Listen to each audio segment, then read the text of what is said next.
He scared every mail-order bride away, until one plus-sized woman refused to run. John Whitman lived alone in a small house at the edge of a vast Montana plain. The house, made of weathered wood and surrounded by endless fields, was quiet in a way that felt heavy, like the kind of silence that presses against your ears. He had spent most of his life in this small town, raising his children and working the land with his late wife, Mary. She had been his partner in everything, planting crops, caring for animals, and managing the household. When she passed away, the emptiness left behind was more than he could describe. It wasn't just that he had lost someone he loved. It was that the world itself seemed to lose its color. In the months after Mary's death, John tried to keep busy. He woke before dawn to check on the cows, repaired fences, and walked through the fields to make sure nothing was amiss, but each task, once so comforting, reminded him of her absence. The farmhouse echoed with her laughter, or rather, it reminded him that her laughter was gone. Friends from town stopped by occasionally, bringing casseroles and condolences, but eventually visits became less frequent. People didn't know what to say to a man who carried such sadness in his quiet, somber eyes. One evening, sitting at the kitchen table with a cup of black coffee that had grown cold, John stared at his computer screen. He had been scrolling through a mail-order bride website, reading profiles of women from across the country. His heart felt a mix of hope and doubt. Part of him wanted companionship, someone to talk to, someone who would care if he came home late or forgot to lock the barn. Another part of him, the part that remembered Mary's gentle voice, warned him that no one could replace her. John had tried writing letters before, sending messages to women who seemed kind and thoughtful, but each conversation ended the same way. His blunt honesty, the way he spoke without sugarcoating, scared them off. He admitted in his messages that he could be rough, that he worked hard, and that life on a farm was not easy. Some women responded politely at first, but eventually stopped replying. Others sent short messages saying they had changed their mind. John couldn't understand why honesty frightened them, but he also couldn't change who he was. His friends often joked about him. "John," they would say, "you scare a cactus into hiding." It was meant to be lighthearted, but there was truth in it. He had a reputation in the small online community of mail-order bride seekers as someone impossible to please, someone who would find fault with even the smallest thing. Yet, John didn't intend to be frightening. He simply had standards, and he knew what kind of life he wanted to lead.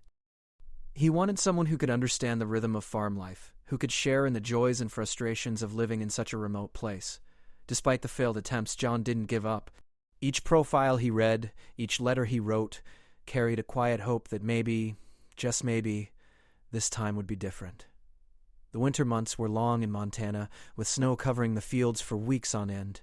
The cold made isolation sharper, and the nights seemed endless. He would sit by the fireplace reading letters from women who never responded fully, and wonder if he would ever find someone willing to look past his rough exterior. John's neighbors often saw him as gruff and unapproachable. Children would wave from the road, and he would nod curtly. Women in town whispered about him behind the counters at the grocery store, speculating on whether anyone could ever match his stubborn nature. But those who knew him well understood that underneath the hard lines of his face and the calluses on his hands was a man capable of deep kindness. He had helped neighbors repair fences during storms, shared his harvest when crops failed, and always remembered birthdays and special occasions with thoughtful gifts. He remembered Mary in small ways every day. The scent of fresh-baked bread reminded him of her mornings in the kitchen. The way the wind moved across the plains reminded him of walks they had taken together. These memories were both comforting and painful, a constant reminder of what he had lost. At night, he sometimes found himself talking to her photograph, sharing the day's events, asking for guidance as if she could still hear him. It was a lonely ritual, but it gave him a sense of connection that nothing else could. Even with all the loneliness, John was not desperate in the way some people might be. He didn't want just anyone to fill the void. He wanted someone who would stay, someone who would accept the land, the animals, and him as he was. He longed for genuine companionship, someone who could laugh at his dry humor, argue about small disagreements, and share quiet evenings by the fire. He wanted someone who could see past the roughness and appreciate the depth beneath. When he came across Marcy's profile, something felt different. She wrote with honesty, describing her life in Wisconsin, her love for reading, cooking, and her straightforward, no-nonsense personality. She mentioned her size casually, not as a limitation, but as a part of who she was. John found himself reading her words over and over. There was confidence in her description, a sense of someone who knew herself and wasn't afraid to face challenges. For the first time in months, he felt a spark of curiosity rather than skepticism. Friends warned him not to get his hopes up. She might not be what you expect, they said. You know how it goes. But John ignored the cautionary words. He felt a quiet determination, a sense that this could be different. He wrote a message, carefully explaining his life, his routines, and his desire for someone genuine. He didn't try to impress her or hide his flaws. He simply spoke the truth, as he always had. The days following his message were filled with anxious waiting. John kept busy with farm work, fixing fences, feeding the animals, and chopping firewood. Yet every time the mail alert chimed, his heart skipped a beat. And then one day a reply arrived. Marcy had written back. Her letter was warm, full of humor and sincerity. She didn't shy away from his reputation, nor did she make excuses for herself. Instead, she wrote as if meeting him in person was the most natural thing in the world. For the first time in a long while, John felt something shift. The heaviness that had settled over his life since Mary's passing seemed to lift just a little. He didn't know if Marcy would follow through and come to Montana, but her letter gave him hope. It reminded him that even after years of loneliness, there was still a chance for connection, for understanding, for someone to stand beside him in the wide, empty plains he called home. That night, as snow fell silently outside his window, John sat by the fire with Marcy's letter in his hand. He reread her words, imagining her walking across the fields, meeting him in the cold wind, laughing at his dry humor. The thought made him smile, a rare, genuine smile that hadn't appeared in months. For the first time in a long time, he felt that maybe the future didn't have to be so empty. Maybe, just maybe, someone was willing to see the man behind the gruff exterior, someone who would refuse to run even when everything about him seemed difficult. When Marcy Jensen first arrived in Montana, the snow was still fresh on the ground, covering the fields in a quiet, shimmering white. The road to John's farm was long and winding, lined with tall pines and frozen streams. Marcy had driven for hours, her car crunching over the icy gravel, thinking about the man she was about to meet. She had read his letters carefully, studied his life online, and prepared herself for a gruff, serious man who might scare her with his blunt honesty. But she had also promised herself she would not be intimidated. She wanted to meet him, to see the truth for herself, and she was determined not to run. As she approached the farm, the house came into view. A sturdy, weathered building with smoke curling from the chimney. The field stretched out on all sides, dotted with barns and small clusters of trees. The air was crisp and smelled faintly of pine and earth, a smell that reminded Marcy of her childhood visits to relatives in the countryside. She parked the car, took a deep breath, and stepped out into the cold. Each step crunched against the frozen snow, and for a moment she paused, feeling both nervous and excited. John had been expecting her, though he wasn't sure what to expect. He had been told by friends that she was coming, and yet nothing could have prepared him for the sight of her walking up the path. Marcy moved with a quiet confidence, her shoulders straight, her gaze steady. She smiled at him warmly, and for the first time in months, John felt something stir inside, a mixture of curiosity, relief, and something he had thought he would never feel again. Their first meeting was awkward in the best way. John held the door open, unsure of what to say, and Marcy stepped inside, shaking off her coat. The warmth of the house was comforting, and the smell of firewood mixed with the faint scent of freshly baked bread made the place feel alive. They exchanged polite greetings, and John felt the tension in his shoulders ease slightly. He noticed that Marcy's eyes were bright and her laugh came easily, and he realized that he had missed the sound of genuine laughter more than he had understood. Over the next few days, Marcy began to settle in. Life on the farm was very different from what she was used to, and she quickly learned that it required patience, energy, and a willingness to embrace the unexpected. She helped with the animals, fed the chickens, and even learned to drive the old tractor, much to John's surprise. At first he didn't speak much. He would watch her quietly, noting how she handled the tasks with care and determination. She didn't complain when the work was hard or the weather was cold. Instead, she approached everything with humor and a practical attitude that made John respect her even more. Evenings were the hardest for John. The silence of the house at night reminded him of all he had lost. But Marcy had a way of breaking the quiet gently, asking about his day, sharing stories from her past, or teasing him lightly about his stubborn habits. She had a habit of making small, thoughtful observations that seemed to reach right to the heart of things. One night while they were sitting by the fire, she laughed at a story he told about a stubborn cow and said, "You know, John, maybe that cow just reminds me of you." He grumbled at first, but then he laughed, a sound he hadn't made in a long time, genuine and easy. Marcy's presence also challenged John in ways he hadn't expected. She didn't shy away from telling him when he was being too harsh or rigid, and sometimes they argued over small things, how to organize the kitchen, how to repair a fence, or whose turn it was to clean the barn. But these arguments were never mean-spirited. Instead, they were filled with honesty and a willingness to listen, even when their opinions clashed. John realized that he had forgotten what it was like to be challenged by someone who cared, someone who wasn't afraid to speak their mind. One afternoon, a heavy snowstorm hit, covering the fields and making the roads nearly impassable. They were trapped inside the house for 2 days, with only the sound of the wind howling outside. At first, John thought the days would be long and uncomfortable. But Marcy turned the situation into something enjoyable. She cooked hearty meals, told stories of her childhood, and even suggested they play board games by the fire. For the first time, John felt a sense of warmth and companionship that he hadn't known since Mary's passing. The storm, instead of being a challenge, became a bonding experience that deepened their connection. Marcy also had a way of understanding John's emotions without him having to explain them. She noticed when he was quiet for too long, when his eyes lingered on a photograph of Mary, or when he became tense over a problem on the farm. Without judgment, she would offer comfort, a hand on his shoulder, a warm smile, or a simple question. "Do you want to talk about it?" John found himself opening up to her in ways he hadn't anticipated. He shared stories of his past, his fears, and even his regrets. And Marcy listened, truly listened, with patience and compassion. Neighbors began to notice the change as well. The man who had once seemed unapproachable now had a lighter step, a smile for people he met, and laughter that could be heard from the road. They whispered among themselves, curious about the woman who had come into his life and refused to run, even when he had been difficult, demanding, and unpredictable. Marcy didn't try to impress anyone or change John. She simply accepted him as he was, and that acceptance made all the difference. One day, while walking through the snowy fields, Marcy asked John about his life before Mary. He spoke softly, recalling memories of planting crops together, caring for the animals, and the simple joys of everyday life. She listened without interruption, her presence calm and grounding. When he finished, she simply said, "I can see why you loved her so much, and I think I understand you too." John felt a lump in his throat. He had expected judgment, disappointment, or doubt, but not understanding. And yet, in that simple statement, he felt hope stir inside him. Their days together were a mixture of routine and small adventures. Marcy learned to milk the cows, John taught her to repair fences, and together they explored the woods near the farm, collected firewood, and sometimes just sat in silence, watching the sunset over the fields. Each day built trust and connection, each small act of care reinforcing the bond that was slowly forming. John realized that the fear that had kept so many women away was fading.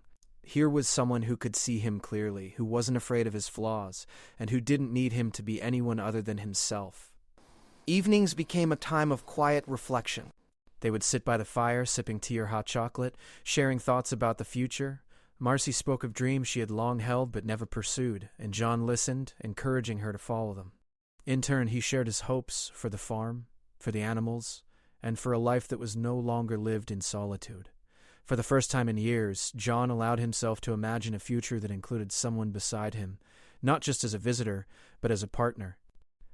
One night, as snow fell gently outside, John found himself watching Marcy as she read a book by the firelight. Her focus, her contentment, the way she occasionally laughed at the words on the page, it all made him feel a warmth he hadn't felt in years. He realized that he was no longer scared of being alone. He had found someone who brought life, joy, and companionship back into his days, and the thought filled him with gratitude, humility, and something he hadn't expected: love. Marcy, too, felt a connection growing stronger every day. She saw John's rough exterior, his stubborn habits, and his intense pride, but she also saw kindness, integrity, and a heart that cared deeply. She realized that the farm, the cold winters, and the hard work were not obstacles. They were part of the life she wanted to share with him. She had refused to run, and in doing so she had discovered a man worth knowing, worth trusting, and worth loving. By the end of her first month at the farm, the bond between John and Marcy was unmistakable. They had shared challenges, laughter, arguments, and quiet moments of reflection. They had learned to understand and respect each other's ways, and in the process, they had built something rare and meaningful. The farm was no longer just a place of work and solitude. It had become a home filled with warmth, companionship, and the promise of a future that neither of them had dared to hope for.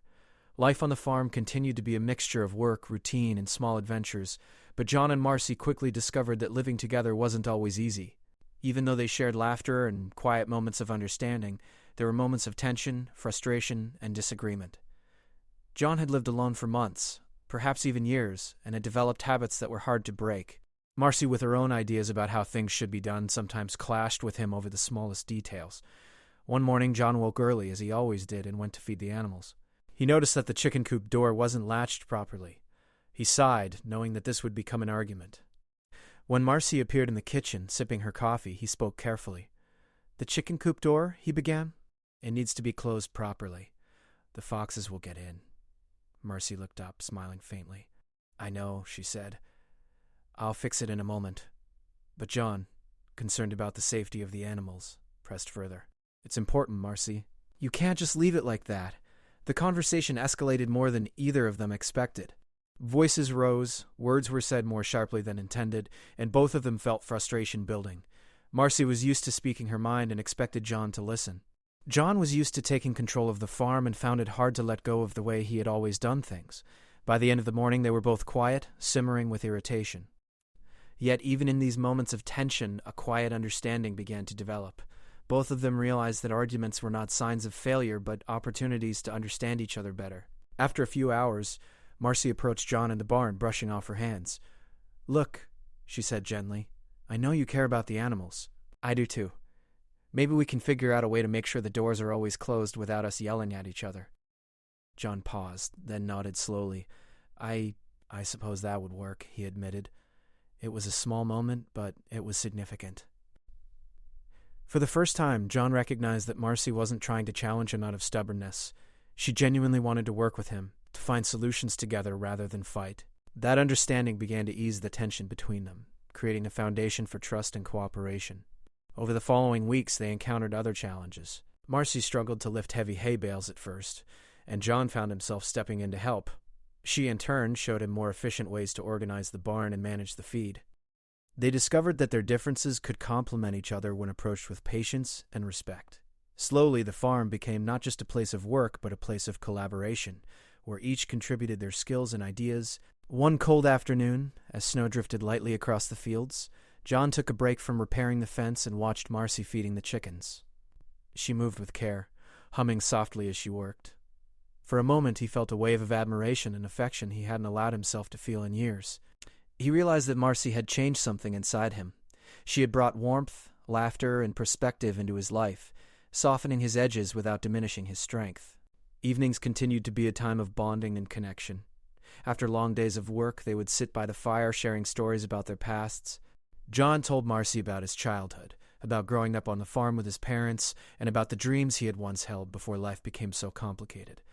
Marcy shared her experiences in Wisconsin, her struggles with self-confidence, and the lessons she had learned from family and friends. In these moments, they discovered that their lives, though different in many ways, shared common threads: resilience, hard work, and a desire for meaningful connection. Yet, not all moments were easy. Sometimes John's pride would make him stubborn, unwilling to admit when he was wrong or accept help even when it was needed.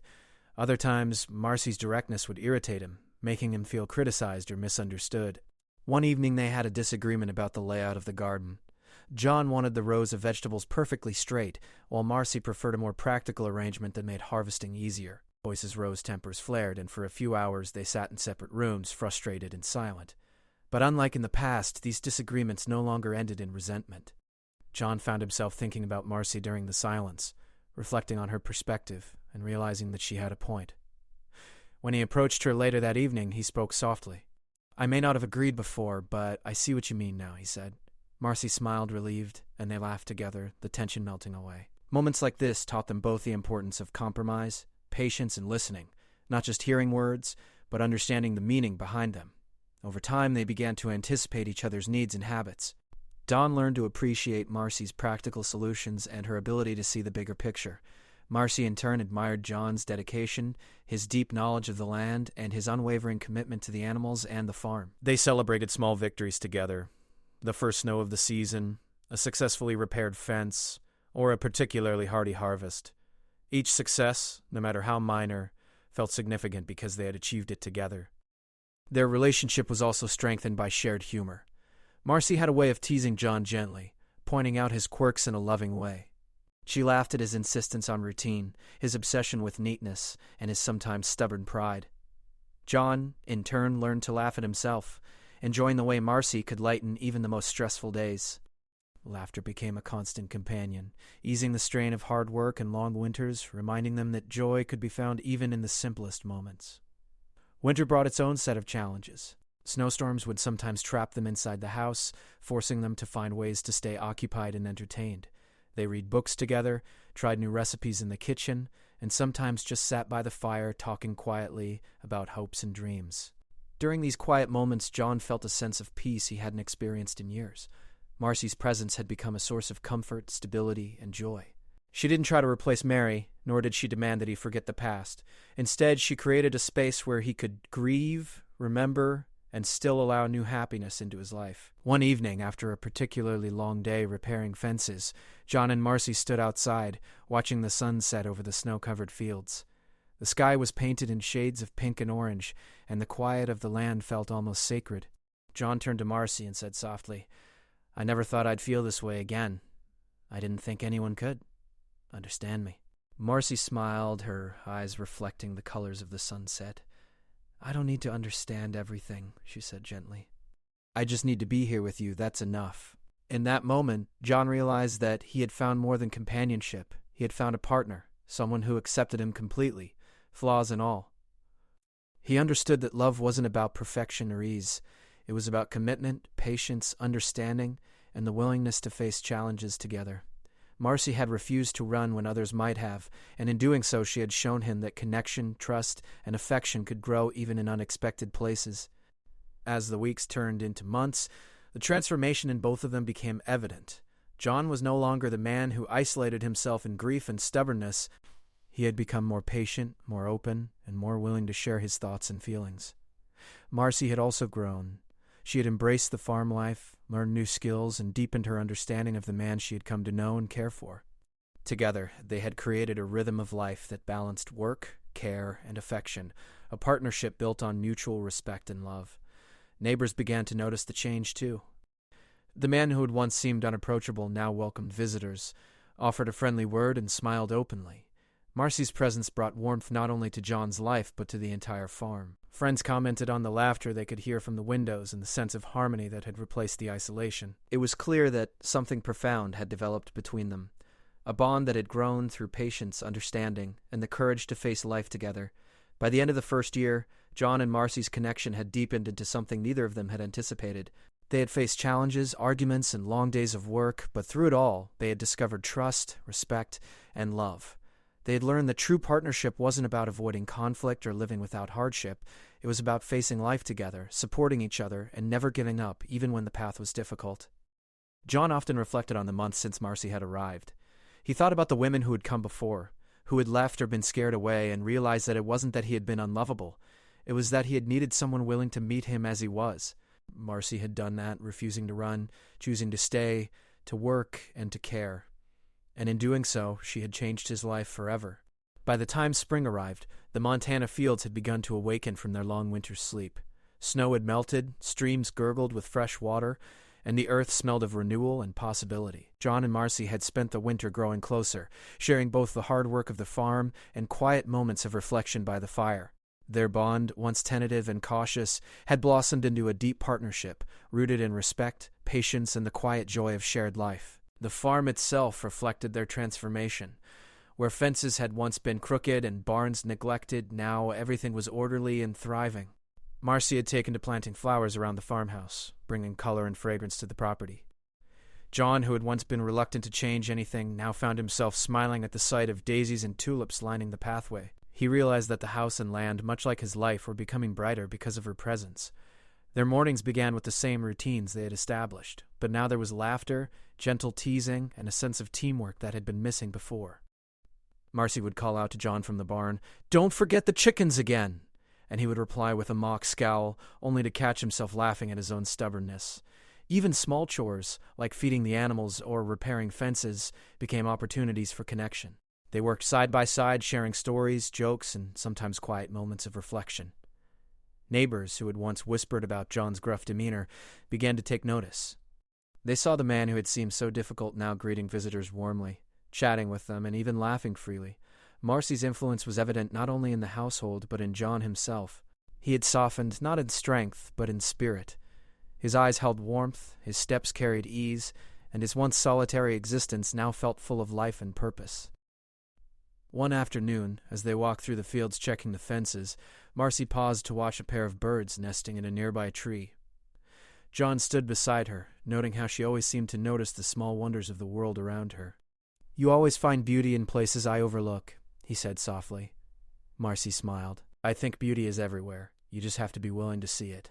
John considered her words and realized that she had taught him to look beyond the surface of life. He no longer measured happiness solely by the work he had done or the chores he had completed. He learned to savor moments of joy, laughter, and connection. And he understood that this shift in perspective was a gift, one that had come from Marcy's presence, patience, and unwavering kindness. Life together also strengthened their ability to support each other through challenges. When one of the cows fell ill, John felt the familiar rush of worry and helplessness. But Marcy was there, calm and practical, helping him administer care, offering suggestions, and keeping a steady presence. They worked as a team, combining his experience with her insight, and the cow recovered.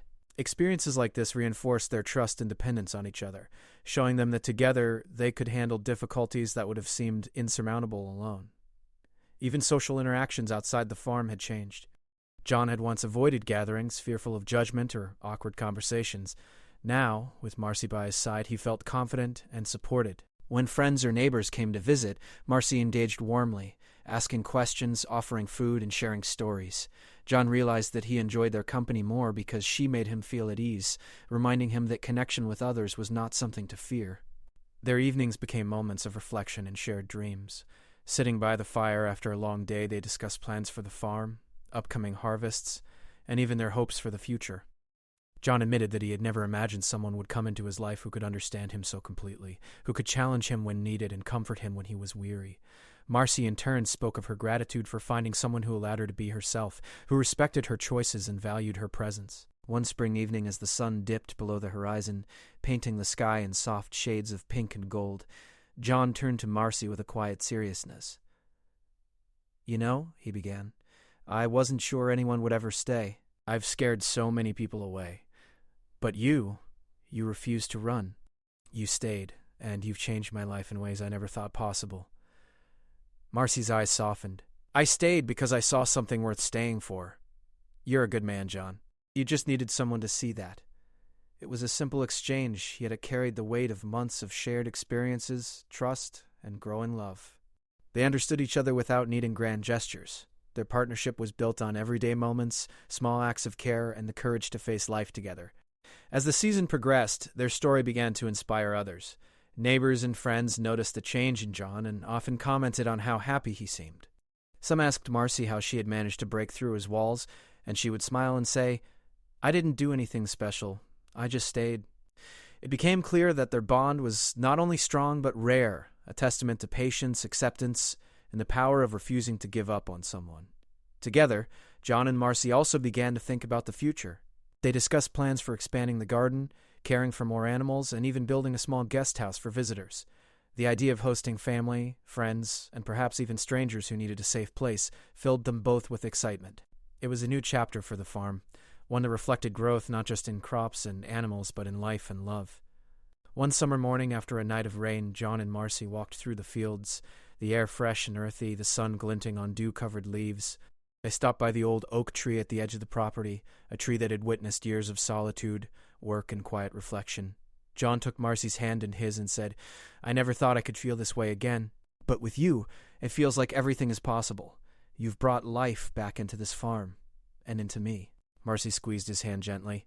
"And you've shown me that love isn't about perfection. It's about being together, supporting each other, and refusing to give up, even when things are hard." As they stood there, watching the wind ripple through the fields, they realized that their journey had come full circle. From the loneliness and fear that had once dominated John's life, they had built something enduring and beautiful. They had faced challenges, learned from disagreements, and discovered the quiet, steady joy that comes from true partnership. Their story also touched others in unexpected ways. Letters and messages arrived from people who had heard about their journey online, inspired by the resilience and love they had demonstrated. Friends who had doubted whether John could ever be happy again expressed surprise and admiration. Even strangers reached out, sharing their own stories of overcoming fear, isolation, and heartbreak.